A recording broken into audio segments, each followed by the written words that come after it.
¿Cómo están, amigos? Es un muy grato placer poder saludarles una vez más en lo que nosotros denominamos semana a semana como el repaso de la lección de la escuela sabática.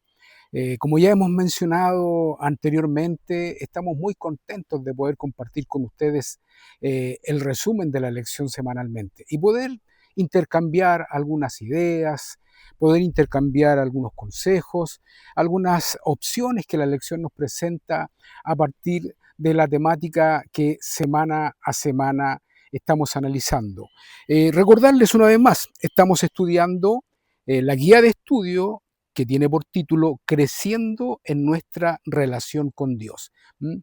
Y como siempre, queremos invitarles a que puedan obtener este material, ya sea comprándolo, ¿no es cierto?, en alguna iglesia, en algún lugar. Si ustedes no tienen claro cómo poder obtenerlo, ustedes nos escriben por interno y nosotros les podemos dar una dirección cercana al domicilio donde ustedes se encuentran o al lugar donde ustedes estén para poder adquirirlo. O bien también la otra manera, que también la hemos manifestado, es que ustedes puedan bajarlo a través de las distintas plataformas que la guía de estudios se presenta.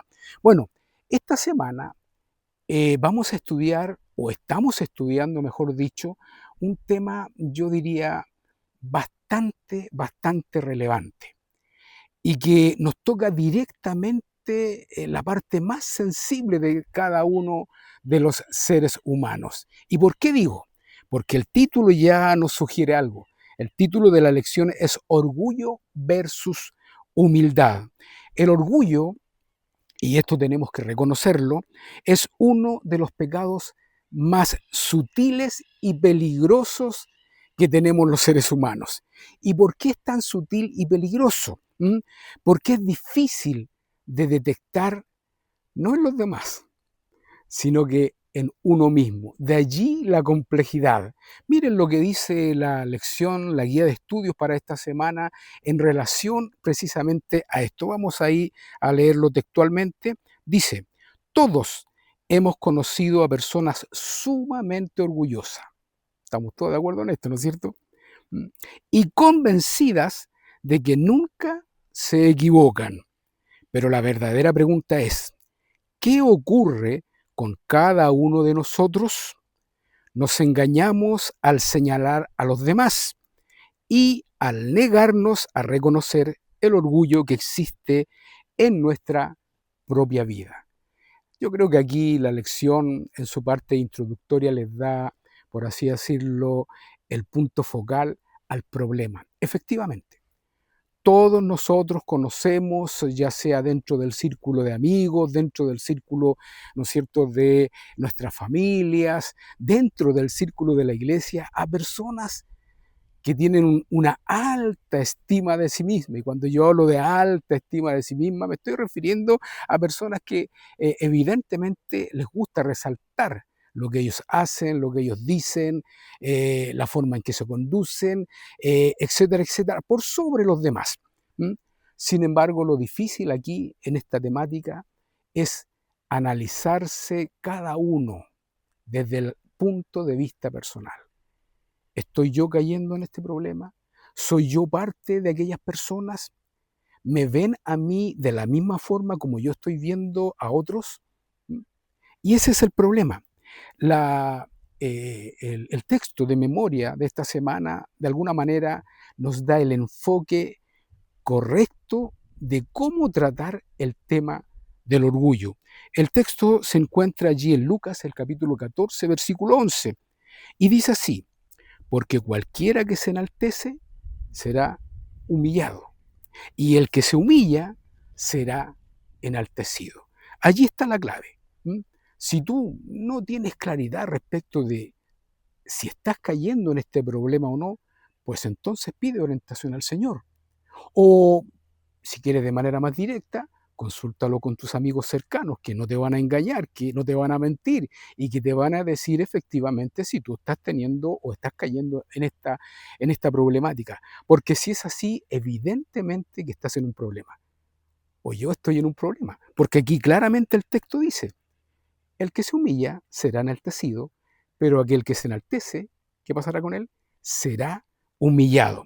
El conflicto entre el orgullo y la humildad no es solo moral, sino cósmico. Comenzó en el cielo y continúa en el corazón de cada ser humano. Y también esa es una realidad. ¿Mm? Nosotros todos sabemos cuál fue la historia o cuál fue el origen del problema en el cielo.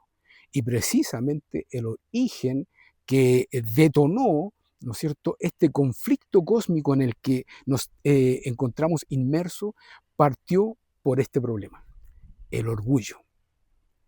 De allí la importancia de considerar esta situación o este aspecto del carácter del ser humano, ¿no es cierto?, para tratar de alguna manera de resolverlo. Esta semana exploraremos el impacto que el orgullo puede tener en nuestra relación con Dios y además con las personas que nos rodean. Y veremos lo que la otra contraparte, vale decir, que señala la Biblia acerca de la humildad en precisamente estas mismas relaciones. Vale decir, la relación que tiene que ver directamente con Dios y la relación que tiene que ver con los demás. Entonces, la invitación está hecha. Quédate con nosotros, vamos a profundizar en este tema y vamos a tratar, ¿no es cierto?, de sacar lecciones prácticas para poder ayudarnos en nuestra vida espiritual, ayudarnos en el crecimiento espiritual, si es que de alguna manera esta temática nos está alcanzando. Vamos a la primera parte de la lección de esta semana, que tiene por título El origen del orgullo, el gran conflicto. El orgullo, como acabamos de decirlo, no nació en la tierra, sino en el corazón de un ser creado de forma absoluta y totalmente perfecta.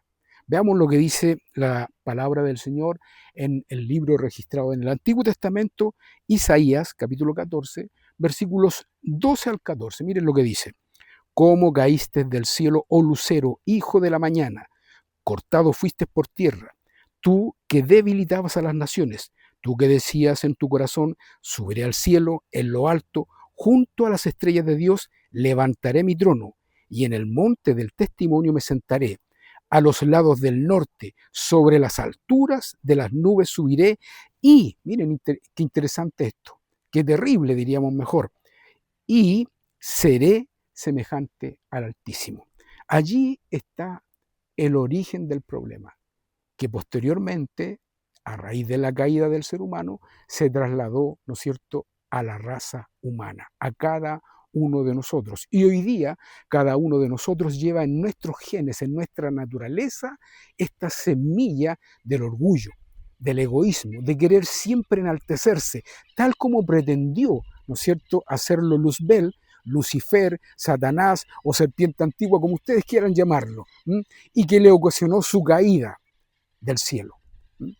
Por eso que es importante que nosotros lo consideremos esto y lo analicemos en profundidad. Miren lo que dice la guía de estudio en relación a esto. Dice, el orgullo comenzó con Lucifer, el querubín protector, quien estaba al servicio de Dios. No sabemos cuándo ni cómo surgió el orgullo en su corazón, pero sí sabemos que ese orgullo dio origen al gran conflicto cósmico entre el bien y el mal. Allí está el problema. Está definido el problema, está de alguna manera descrito el problema, pero nosotros necesitamos buscar una solución a ese problema desde nuestra perspectiva, desde la perspectiva del ser humano, porque sabemos que desde la perspectiva de Luzbel y de todos los que le acompañaron, eso ya está resuelto. No quiere decir de que se acabó, no, pero está resuelto porque hay un plan descrito por parte de Dios en el cielo que dará fin, que dará término precisamente a esta problemática. Lo que nosotros tenemos que hoy día analizar es cómo resolverlo en nuestras propias vidas. Luego de su caída, estoy también leyendo parte de lo que la lección nos presenta, Lucifer contaminó la reciente creación del hombre en la tierra. Desde entonces, hemos tenido que luchar contra las consecuencias del pecado manifestado en el orgullo y el egoísmo impregnados en el ser humano, o sea, en ti y también en mí, lo que nos llevó a amar y confiar en nosotros mismos en lugar de amar y confiar en nuestro Dios. El problema está descrito, el problema está presentado. ¿Cómo vamos a resolver ese problema? ¿De qué manera Dios nos ha entregado herramientas para poder, ¿no es cierto?, hacer frente a esto que es el pecado original y vencerlo en nuestras propias vidas? Veamos lo que dice Elena de White con relación a esto mismo allí en el libro devocional La Fe por la cual vivo, en su página 70. Dice así: Satanás cayó porque ambicionó, escuchen bien, porque ambicionó ser igual a Dios. Fue este orgullo ambicioso el que lo indujo a la rebelión. Y por ese mismo medio trata de causar la misma ruina en el ser humano. Ahí está. Ese es el problema. Esa es la disyuntiva. El orgullo es autoexaltación y reemplaza a Dios por el yo. Volvemos a repetir. ¿Te está afectando este problema? ¿Eres parte tú de este problema en tu vida diaria? Es necesario que tú y yo lo analicemos de manera íntima, nos sinceremos nosotros mismos y también con Dios, y a partir de ese sinceramiento ver cómo lo resolvemos. Recordemos que en la primera lección de este trimestre se nos habló de que si hay algo que nosotros necesitamos realizar constantemente es una autoevaluación.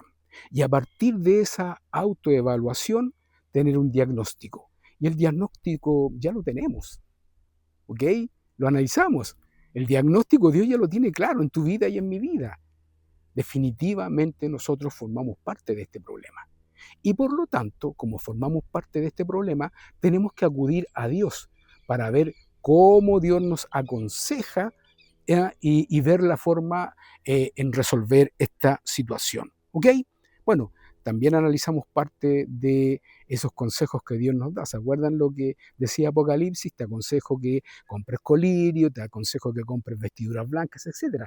Eso es parte de la forma de resolver esta situación. Vamos al segundo punto o la segunda parte del estudio de esta lección, que tiene como título Las consecuencias del orgullo en el ser humano. Ya nosotros hemos descrito un poco qué significa el orgullo. Nos separa definitivamente de Dios, nos enaltece a nosotros mismos y el orgullo atribuye todo al ser humano y deja fuera en esa fórmula a Dios. El orgullo destruye, en definitiva, la relación que nosotros tenemos con Dios y la relación que nosotros podemos llegar a tener con los demás.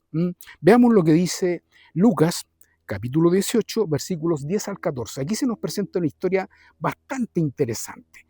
Dios la presenta para que nosotros podamos de alguna manera entender cuál es la visión del cielo, cuál es la visión de Dios frente al problema del orgullo. Veamos. Dijimos Lucas capítulo 18, versículos 10 al 14. Dos hombres subieron al templo a orar. Uno era fariseo y el otro era publicano. El fariseo, puesto en pie, oraba consigo mismo de esta manera: Dios, te doy gracias porque no soy como los otros hombres, ladrones, injustos, adúlteros, ni aun como este publicano. Ayuno 2 veces a la semana, doy diezmos de todo lo que gano. Mas el publicano, estando lejos, no quería ni siquiera alzar los ojos al cielo, sino que se golpeaba el pecho diciendo: Dios, sé propicio a mí, pecador. Os digo que éste descendió. ¿Quién está hablando aquí ahora? A partir de estas dos actitudes, a partir de estos dos hombres. Jesús dice ahora, en relación a estos dos hechos, en relación a estas dos conductas, os digo que éste, refiriéndose al publicano, o en otras palabras, al pecador, os digo que éste descendió a su casa justificado antes que el otro, porque cualquiera que se enaltece será humillado, y el que se humilla será enaltecido. Allí está. Esa es la posición de Dios frente al problema. Hay dos hombres. Uno es prácticamente perfecto. Lo hace todo bien.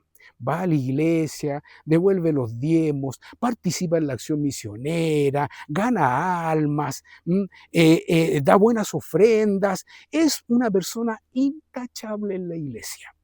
Todos lo admiran, porque su conducta, desde el punto de vista humano, no tiene parangón.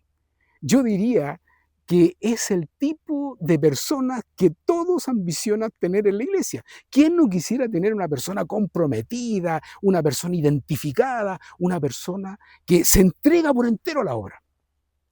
Sin embargo, hay un problema. Todos esos dones son perfectos, son buenos, son importantes para Dios y también para la iglesia. El problema es cuando esos dones están centrados en sí mismo y no en Dios quien los otorga. Porque recordemos lo que decía él. Señor, te doy gracias porque yo no soy igual que este. Señor, te doy gracias porque yo no hago esto otro. Señor, te doy gracias porque yo sí apoyo a la iglesia, no como este otro que simplemente se hace a un lado cuando se le solicita la participación, etc. Allí está el problema. Sin embargo, la otra persona que está mencionada en este relato actuaba diametralmente opuesta. Vale decir, lejos de querer enaltecerse, lejos de querer presentarse como un ejemplo para el resto, como lo hacía este fariseo, ¿no es cierto? Él lo único que hacía era simplemente reconocer su condición, su indignidad frente a Dios. ¿Y cuál fue la respuesta de Jesús frente a estos dos hechos? Bueno, os digo que refiriéndose al pecador, a aquella persona que le cuesta levantarse los días sábados en la mañana para ir a la iglesia, a aquella persona que le cuesta ir a golpear la puerta de su vecino para hablarle del Señor, a aquella persona que le cuesta orar, que le cuesta leer la Biblia, pero que sin embargo es sincero en su oración diaria, de tratar de salir de ese problema. Jesús fue claro, para el cielo, esta persona que puede resultar a la vista de los pastores, de los dirigentes, a la vista de la iglesia, una persona poco confiable, una persona no comprometida, pero resulta que a la vista de Dios es una persona que Él está dispuesto a justificar, a aceptar y a ayudar, más que al otro que se muestra como un ser perfecto. ¿Entendemos? Yo con esto no estoy queriendo decirles de que no es bueno ir a hacer obra misionera, que no es bueno ir a la iglesia temprano los sábados de la mañana, que no es bueno dar las ofrendas, devolver el diezmo. No, yo no me estoy refiriendo. El tema no tiene que ver con esto, tiene que ver con la actitud, ¿comprendemos? La actitud que tenemos frente a lo que hacemos. ¿Qué es lo que motiva nuestro accionar? Porque si lo que motiva nuestro accionar es simplemente mostrarnos a los demás como superiores, entonces no nos sirve de nada hacer lo que hacemos. Y en ese contexto, el publicano, que sí reconocía su condición de pecador, estaba más justificado delante de los ojos de Dios que este fariseo. Miren lo que dice acá, Palabras de Vida del Gran Maestro, página 125 y 126. Cristo puede salvar únicamente al que reconoce que es pecador. Hay una sola forma en que podemos obtener un reconocimiento verdadero de nosotros. Debemos contemplar a Cristo. La ignorancia de su vida y su carácter induce a los mortales a exaltarse en su propia justicia. ¿Dónde está la clave para resolver este problema? En Cristo.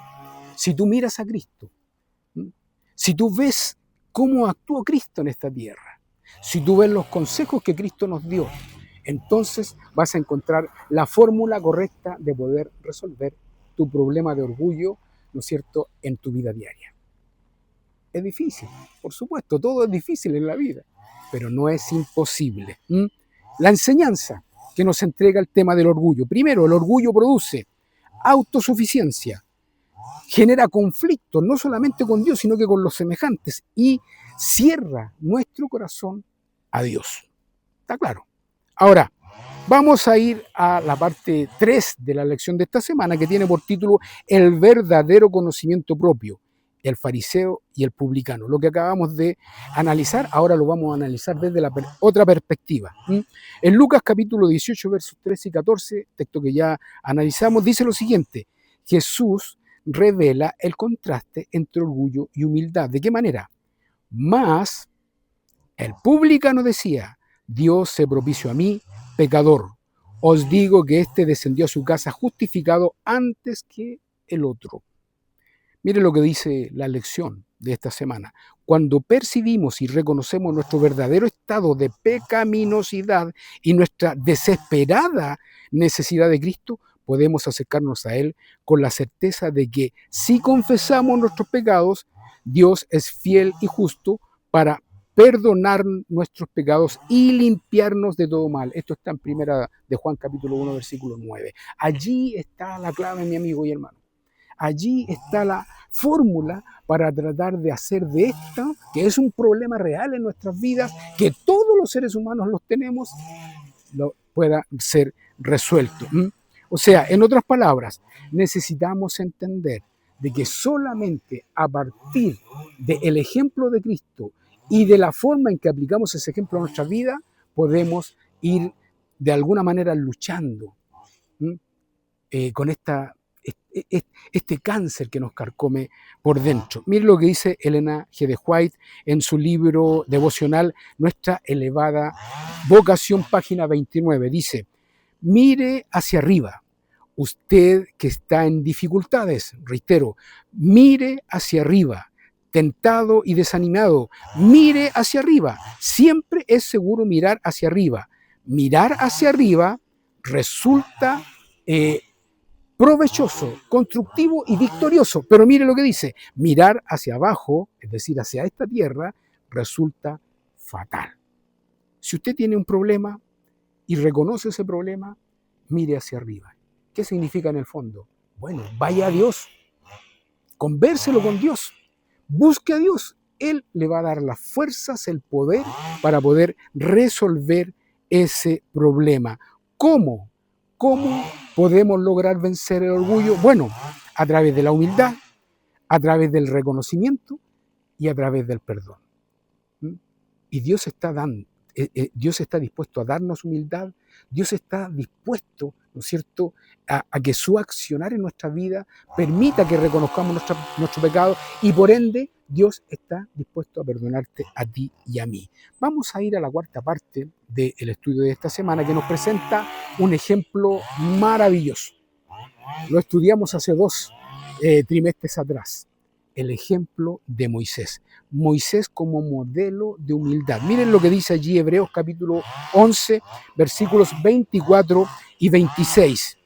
Por la fe Moisés, hecho ya grande, rehusó llamarse hijo de la hija de Faraón, escogiendo antes ser maltratado con el pueblo de Dios, que gozar de los deleites temporales del pecado, teniendo por mayor riqueza el vituperio de Cristo que los tesoros de los egipcios, porque tenía puesta su mirada, ¿dónde?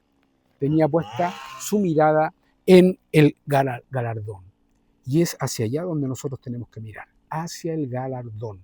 No hacia los placeres temporales, no hacia los deleites temporales, no hacia lo que nos entrega este mundo, que puede ser muy llamativo, puede ser muy tentador, pero lo único que produce en nosotros es simplemente socavar nuestra vida espiritual y, en lugar de ser humildes, transformarnos en personas que se enaltecen, que se enorgullecen, que piensan de que ellos son los que logran por sí mismos todo lo que tienen en la vida. Ese es el gran error.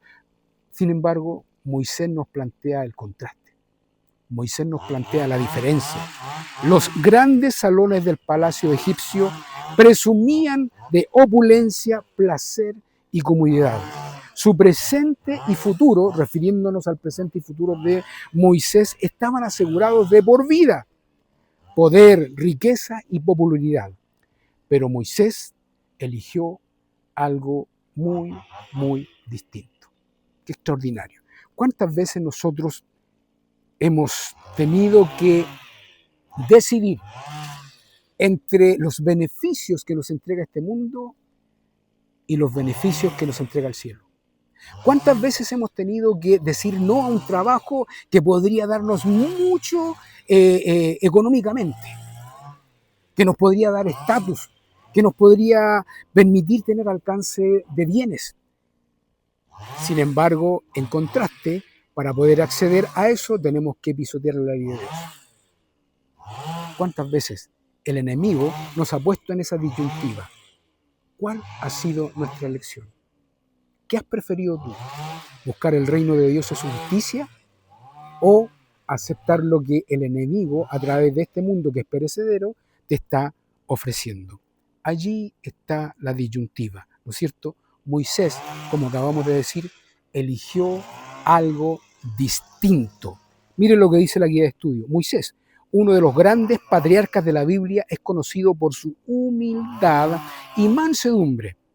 Piensa en cuán diferente habría sido su vida y su liderazgo si el orgullo hubiera penetrado en cada uno de los grandes acontecimientos de su vida. Moisés tomó una decisión y la decisión fue seguir a Dios, aceptar el desafío de Dios, dejar atrás la opulencia, la riqueza, el poder, la popularidad y aceptar un desafío que demandaba muchísimo de él, pero un desafío que había sido entregado directamente por Dios. ¿Ok? ¿Qué podría haber sido mejor para Moisés? Haber aceptado lo que el mundo le ofrecía. Sin embargo, eso que le estaba ofreciendo el mundo era algo temporal. Sin embargo, Dios le estaba ofreciendo algo eterno, permanente, perpetuo. ¿Qué es lo que se llegó a decir de Moisés en Números capítulo 12, versículo 3? Y aquel varón, refiriéndose a Moisés, era muy manso, más que todos los hombres. ¿Y por qué? Porque la elección que Moisés hizo fue la correcta. Se humilló, decidió no enaltecerse, decidió aceptar el desafío que Dios le estaba entregando. Elena de White, en el libro devocional Conflicto y Valor, página 86, dice lo siguiente: enclaustrado dentro de los baluartes que formaban las montañas, Moisés estaba solo con Dios. Los magníficos templos de Egipto ya no le impresionaban con su falsedad y superstición. En la solemne grandeza de las colinas sempiternas percibía la majestad del Altísimo y por contraste comprendía cuán impotente e insignificante eran los dioses de Egipto. Por doquiera veía escrito el nombre del Creador. Moisés, escuchen bien, parecía encontrarse en su presencia, eclipsado por su poder. Allí fueron barridos su orgullo y su confianza propia. En la austera sencillez de su vida del desierto desaparecieron los resultados de la comodidad y el lujo de Egipto. Moisés llegó a ser paciente, reverente y humilde, y sin embargo era fuerte en su fe en el poderoso Dios de Jacob. ¿Se dan cuenta? Ahí está lo que el hombre logra cuando hace la decisión correcta, cuando toma la decisión correcta, cuando se permite ser guiado por Dios. Un hombre que lo tenía todo, un hombre que tenía asegurado su futuro, un hombre que podría eventualmente haber llegado a ser faraón de Egipto, con todo el poder que eso significa. Prefirió dejar todo eso por seguir a Dios y lo que Dios le estaba solicitando. La humildad se aprende en el proceso con Dios, no en la comodidad. Dios no te va a dar humildad en tu estado de confort. Dios te va a dar humildad allí donde te duele, donde te complica, donde de alguna manera, ¿no es cierto?, tienes que tomar decisiones. Allí Dios te va a enaltecer. ¿Pero por qué? Porque primero tú te humillas ante Él. Vamos a la quinta parte y última de la lección de esta semana, que tiene por título Jesús, el mayor ejemplo de humildad. Ya vimos un ejemplo humano, Moisés. Veamos ahora el ejemplo divino, Jesús. Cristo define, ¿no es cierto?, la verdadera grandeza. A partir de Cristo nosotros tenemos garantizado qué es realmente la grandeza. No la que el mundo nos entrega, sino que la grandeza que Dios quiere que tengamos. Vamos allí a el libro de Lucas, Evangelio según San Lucas, capítulo 22, versículos 24 al 27. Hubo también entre ellos una disputa sobre quién de ellos sería el mayor.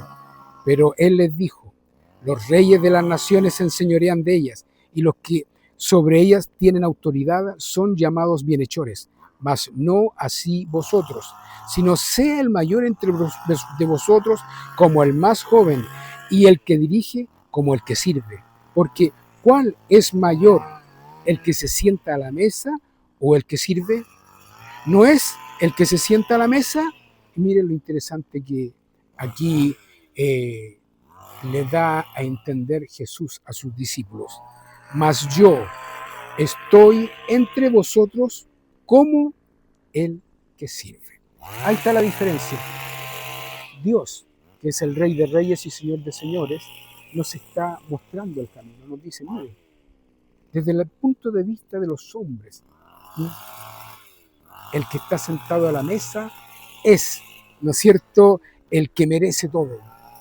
Sin embargo, yo les digo, a través de mi ejemplo, que el que sirve, el que se arrodilla, el que está dispuesto a lavar los pies en una actitud de humildad, ese es más importante en el cielo.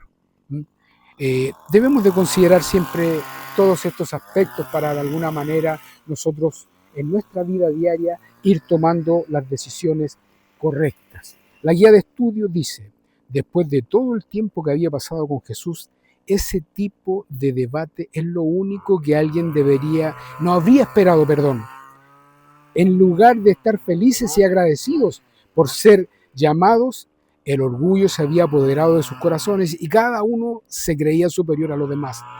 Es fácil permitir que tales pensamientos dominen nuestra mente. Es cierto. Ellos habían estado con Jesús, habían visto lo que Jesús había dicho, habían visto el llamado de Jesús hacia la humildad, habían visto esa humildad a partir del propio ejemplo de Jesús. Y sin embargo, en lugar de atesorar esas enseñanzas y aplicarlas en sus vidas, estaban discutiendo quién iba a ser el mayor en el reino de Dios. ¿Qué diferencia? Pareciera que nada de lo que Jesús les enseñó realmente les servía. Pero nosotros sabemos la historia completa y sabemos que finalmente ellos reconocieron a Jesús, aceptaron sus enseñanzas y fueron hombres tremendamente humildes, a tal grado que estuvieron dispuestos a entregar su vida por Jesús. Elena de White, en Palabras de Vida del Gran Maestro, página 122, dice: no hay nada que ofenda tanto a Dios o que sea tan peligroso para el alma humana como el orgullo y la suficiencia propia. De todos los pecados es el más pernicioso, el más incurable, dice acá. Lo estaba leyendo bien, el más incurable. Está claro. El diagnóstico está hecho, el antídoto está entregado. Entonces la pregunta es: ¿qué vas a hacer tú? ¿Qué voy a hacer yo frente a esta disyuntiva? Definitivamente necesitamos tener un cambio en nuestra vida. Primero, reconocer que en nuestra vida hay orgullo. Reconocer que en nuestra vida sí el enemigo está actuando. Y a partir de ese reconocimiento pedir la ayuda a Dios para ir resolviendo esos problemas. Hay que ver cómo estamos, qué estamos haciendo, qué nos está faltando. Hay que, como decíamos en un comienzo, autoevaluarse. Y a partir de esa autoevaluación, tomar decisiones, concluir y accionar. El conflicto entre el orgullo y la humildad definen nuestro destino eterno. Así de compleja es la situación. No es simplemente que es un problema que nos separa de Dios momentáneamente. No, este es un problema que nos puede separar de Dios eternamente. Y en ese contexto es que tenemos que darle el valor que realmente tiene y resolverlo con la mayor claridad y la mayor urgencia. En Primera de Pedro, capítulo 3, versículo 5, Dios dice: Dios resiste a los soberbios y da gracia a los humildes. Para resumir y ya ir terminando este estudio, ¿qué podemos decir del orgullo? El orgullo nos aleja de Dios. La humildad nos acerca a Cristo. Solo Cristo puede transformar el corazón. Hoy la decisión es tuya, es mía. La decisión es personal. ¿Viviré exaltándome a mí mismo o humillándome delante de Dios? ¿Qué es lo que el Señor te aconseja? Por supuesto que humillarte delante de la presencia de Dios. Aceptar los consejos que Dios te entrega día a día a través de su palabra. Y buscar la forma de encaminar tu vida hacia el servicio y no hacia la exaltación propia. Allí está la clave. Ese es el desafío verdadero. Ahora, esto significa que tú tienes que evaluar por qué estás haciendo las cosas que haces en la iglesia, por qué estás haciendo las cosas que haces en tu trabajo, con tu familia, qué es lo que realmente te motiva a hacerlas. Si es simplemente el orgullo personal de decir yo soy así, yo hago esto, yo tengo este don, estamos mal. Pero si está motivado por el servicio honesto y humilde, está bien. Y definitivamente es lo que necesitamos. Que Dios te bendiga, que Dios te guíe, que Dios te ayude. Porque claramente si hay algo que necesitamos hoy día en nuestra iglesia, en nuestras congregaciones, es personas que estén dispuestas a servir, personas que estén dispuestas a humillarse, personas que estén dispuestas a entregarse. Allí está la clave del éxito, la clave, ¿no es cierto?, para poder llegar a nuestro gran objetivo. Y ese objetivo no está acá en la tierra. Por eso que el enemigo te puede nublar la vista con todo lo que él te puede ofrecer terrenalmente hablando. Pero nosotros no estamos buscando ningún bien en esta tierra, estamos buscando un bien en el cielo, donde Elohim, en donde la porosidad no corrompe. ¿Se dan cuenta? Allí está la diferencia. Que el Señor nos bendiga, que el Señor nos ayude para hacer de esta problemática, que definitivamente es un problema serio en las vidas de cada uno de nosotros y que originó el gran conflicto ya en el cielo, pueda ser definitivamente erradicado de nuestras vidas. Te invito a orar. Querido Padre, gracias Señor, porque tú te sacrificaste por nosotros a través de la persona de Jesús. Gracias porque a través del ejemplo de Jesús podemos darnos cuenta que el orgullo, que el envanecimiento, que todo aquello que nos separa de ti debe ser desterrado de nuestras vidas. Te invitamos, Señor, a estar con nosotros, a guiarnos, a ayudarnos a través de tu poder a resolver estos problemas. Y si hay alguien que está padeciendo por alguna dificultad, oramos para que a través de tu Santo Espíritu pueda sentir tu presencia. Gracias, Señor, en el nombre de Jesús. Amén y amén. Queridos amigos, estamos terminando ya la tercera lección de de este trimestre. Y como siempre te invitamos, si tienes alguna iglesia cercana, asiste, congrégate con tus hermanos, porque la necesidad de poder relacionarse es algo que es tremendamente importante. Recordemos lo que analizábamos la lección anterior. Dios es un Dios relacional y a partir de aquello quiere hacernos crecer. Así que te invitamos a participar, a relacionarte con tus hermanos en una iglesia cercana a donde tú vives. Pero también queremos invitarte a que si tú tienes algún problema, si estás pasando por alguna necesidad, si estás pasando por alguna prueba, bueno, nos comuniques a través del chat para nosotros poder orar por ti. Que Dios te bendiga, que Dios te guíe, que Dios te acompañe en nuestro sincero deseo de oración y nos vemos la próxima semana con otro interesante tema. Bendiciones.